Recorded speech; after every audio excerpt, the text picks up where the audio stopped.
Welcome back to the messiest desk on the planet, and here's the little FPV quadrotor. Now, I've tried it out as I'd built it last time, and this is what I got. Now you see these waves here, these lines? That's caused by noise from the motors coming back and affecting the transmitter or the camera. I'm not sure which it was. Basically, there's too much noise. There's half a volt of noise on the motor wires, and that's causing major problems. So what I've done, I've ordered a low dropout regulator, which should solve that problem. But what I've done in the meantime is I've put a battery on the bottom of the Ladybird just to drive the FPV gear. So that's a little 80 milliamp Nanotech battery that I managed to get from Hobby King. Had them sitting around for a while with this idea in mind, actually. So I've just glued that to the bottom.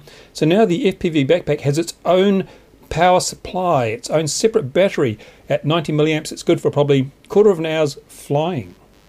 And what does that mean to the weight, the all-up weight? Well, let's put that on there. It's now 40 grams. So it's a bit heavier than it was. A couple of extra grams for that battery. But, well, depending on stupid damn scales.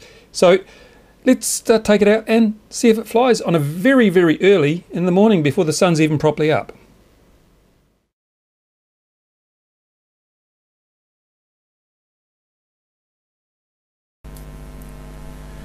Okay, here we go. This is the first FPV. It's not FPV. I've got the camera on board. I'm actually flying it visually, line of sight, without the goggles, because I wanted to make sure, of course, that the video and the video transmitter were up to the job. So there I am. That's me. Hello. You can wave if you like. And I just thought I'd fly it around a little bit early in the morning before the wind got up too much, because we had some really strong winds here. It's the equinox almost, so the gales have been quite strong. There was a little bit of wind this morning, so I just stayed in the lee of the house, flew it around, not too high, just to get a feel for it, and it certainly doesn't seem to change the handling characteristics at all, the tiny amount of extra weight we've put on the Ladybird. And as you can see, it's, despite the fact there was a bit of turbulence around, it's actually quite steady, and you know, it's not too bad at all. Now the camera itself, you'll notice that the bright areas kind of blow out. That is to say, you lose any detail when there's a really bright scene, but notice when I point back into the sun, you can still see the ground from the camera. The camera itself doesn't seem to sort of, there you go, notice that the ground is still quite visible even though we've got full sunlight shining into the camera lens. That's not too bad, better than I'd hoped. But again, this is a very, very small camera, so you can't expect too much in the way of performance, and I'm more than happy with the performance I've actually got out of this thing.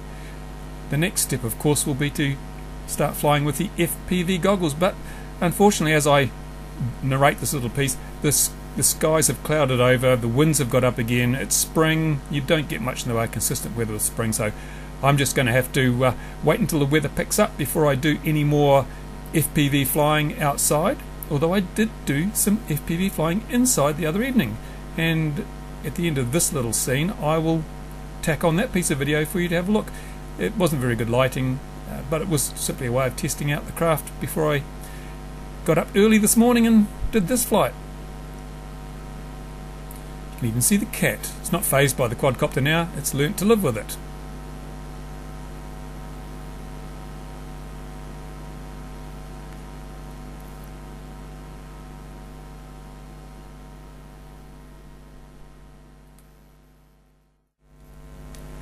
So here's a bit of indoor FPV from the night before. Ooh, a bit rough on the takeoff. Excuse the state of the house. As my wife says, it is vomited on itself. There we go, flying into the living room there. Now, I should remind you that the receiver and recorder, little DVR, is actually in my office. So this signal is having to pass through a couple of walls inside the house. So that's why you're getting a bit of this glitching here. It's still, you know, quite reasonable, I thought.